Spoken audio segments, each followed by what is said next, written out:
Langsung saja kita mulai pembahasan kali ini. Anda tahu, kadang bagian Alkitab yang isinya cuma daftar aturan kuno, seperti cara membanggang roti, seringkali kita lewati begitu saja kan?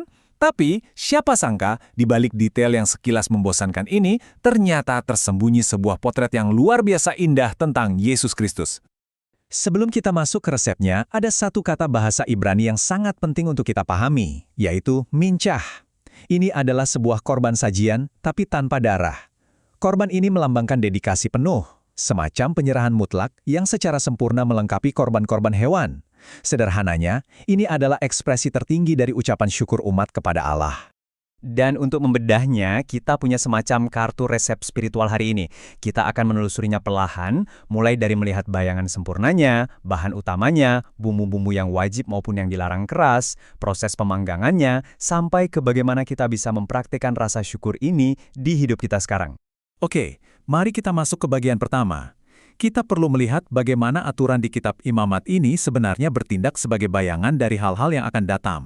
Kalau Anda perhatikan, korban bakaran itu kan sangat menyoroti kematian Kristus sebagai pengganti. Nah, korban sajian ini justru secara gamblang merinci betapa sempurnanya kehidupan dan karakter kesehariannya.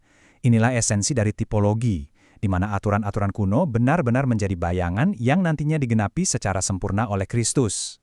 Sekarang, kita beralih ke bahan-bahan utamanya. Coba kita lihat bagaimana Allah meracik gambaran tentang natur kemanusiaan yang benar-benar sempurna. Bahan dasarnya tidak boleh sembarangan, harus menggunakan solet. Jangan bayangkan ini seperti tepung biasa yang ada di dapur kita ya. Ini adalah gandum kualitas super premium di zaman kuno. Gandum ini harus digiling dan disaring berkali-kali sampai teksturnya benar-benar halus. Sama sekali tidak boleh ada butiran yang kasar. Dan ini adalah ilustrasi yang sangat brilian. Tekstur yang halus sempurna ini mewakili karakter Kristus sebagai manusia. Beda banget kan dengan kita yang kadang suka meledak-ledak atau punya sifat yang kasar? Karakter Kristus itu mulus. Kelembutan dan ketegasannya berpadu dalam sebuah keseimbangan yang tanpa cacat dosa. Jadi poin krusialnya di sini adalah nature kemanusiaannya itu murni seutuhnya. Kebenaran ini bahkan dengan lantang ditegaskan di Perjanjian Baru oleh Rasul Petrus yang menyatakan bahwa ia tidak berbuat dosa dan tidak ada tipu di dalam mulutnya. Selain tepung, resep ini mengharuskan penambahan minyak zaitun.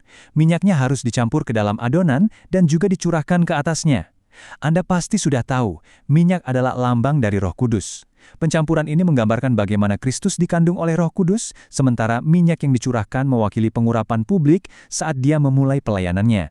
Sangat pas, bukan? Lanjut ke bagian bumbu. Nah, ada bumbu-bumbu ilahi yang diwajibkan, tapi ada juga elemen-elemen yang dilarang keras untuk dicampurkan. Perbandingannya benar-benar mencolok. Kemenyan dan garam itu wajib hukumnya, sementara ragi dan madu sangat diharamkan ada di resep ini. Ini adalah kontras yang indah antara natur ilahi Kristus yang murni dan potensi kebusukan sifat manusia. Mari kita bahas kemenyan atau lebona. Seluruh kemenyan ini harus dibakar habis di atas mezbah. Artinya apa?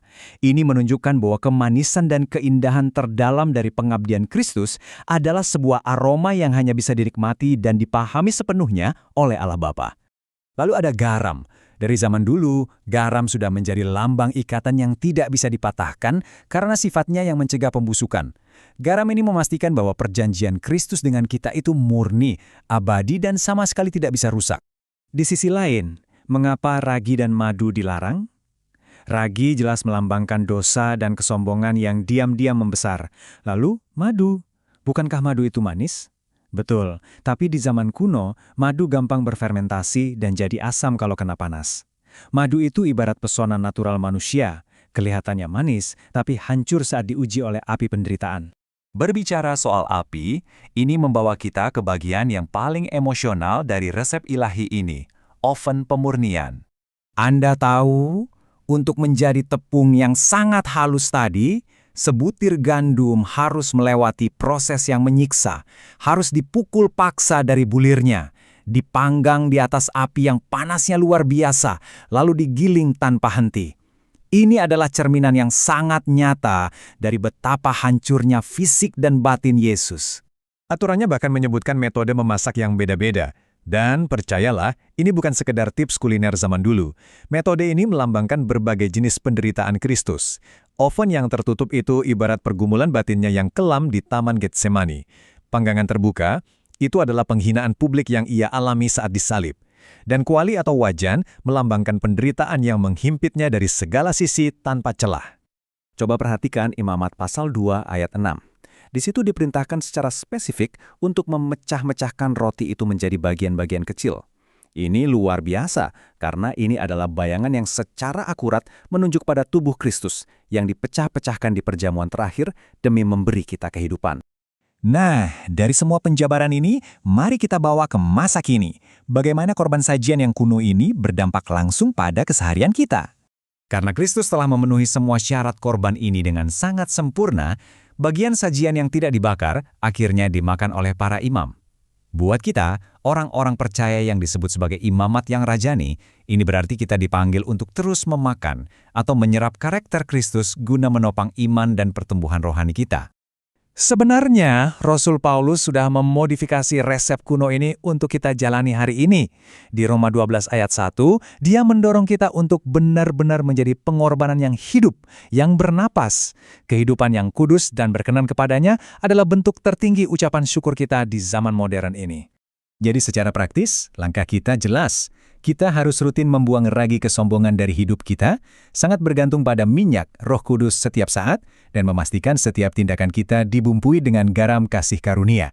Pada akhirnya, kita mempersembahkan seluruh karya hidup kita sebagai kemenyan syukur bagi Dia. Sebagai penutup dari penelusuran kita, saya ingin meninggalkan satu pertanyaan untuk Anda renungkan.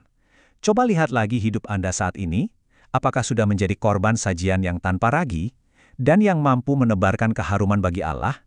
Cek kembali bahan-bahan apa saja yang selama ini membentuk kerohanian Anda.